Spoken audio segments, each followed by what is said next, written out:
Entre le 27 et le 31 janvier 2025, une équipe conjointe MinResi Ambassade de France a entamé une descente dans les organismes sous tutelle du ministère de la Recherche scientifique et de l'Innovation.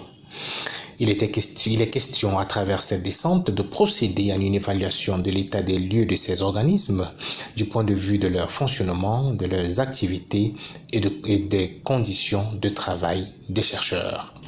La première étape de cette descente a concerné 3 institutions, à savoir le Centre national d'éducation CNE, le Comité national de développement des technologies CNDT et l'Institut de recherche médicale et d'études des plantes médicinales INPM.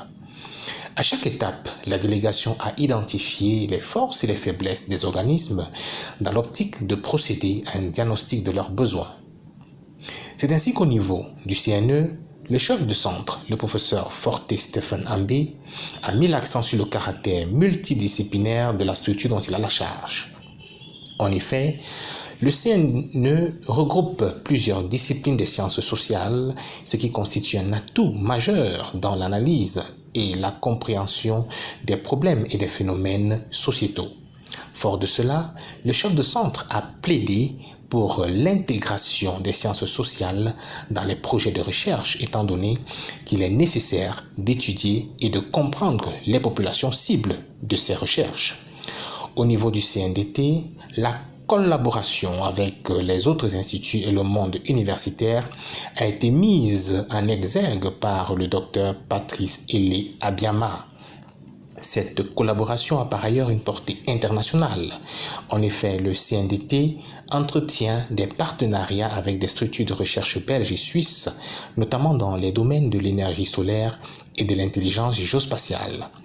Le secrétaire permanent du CNDT a toutefois fait part des difficultés de son institution à se déployer efficacement sur le terrain de la recherche du fait de son statut juridique actuel. Au niveau de l'INPM, le directeur général, le professeur Jean-Louis Sameyono, a mis l'accent sur le dynamisme des chercheurs des différentes structures placées sous sa responsabilité. Plusieurs d'entre eux ont, à travers leurs travaux, collaboré avec des centres de recherche internationaux avec lesquels l'INPM a noué des liens de partenariat qui lui sont bénéfiques.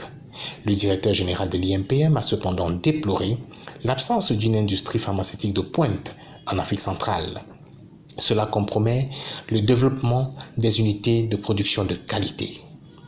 L'un des points culminants de la descente à l'INPM a été la visite des laboratoires du Centre de recherche sur les maladies émergentes et réémergentes, CREMER.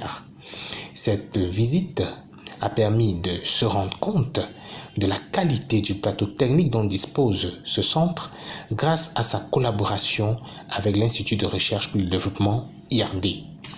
Après la visite guidée des installations, le chef du CREMER a entretenu la délégation sur les activités de recherche qui sont pratiquées, tout en insistant sur le fait que le CREMER est un centre de référence en Afrique centrale en ce qui concerne les recherches sur le VIH et les zoonoses à l'instar du Covid-19. Après cette première étape, la visite d'évaluation va se poursuivre dans les prochains jours dans les autres organismes sous tutelle du MinResi.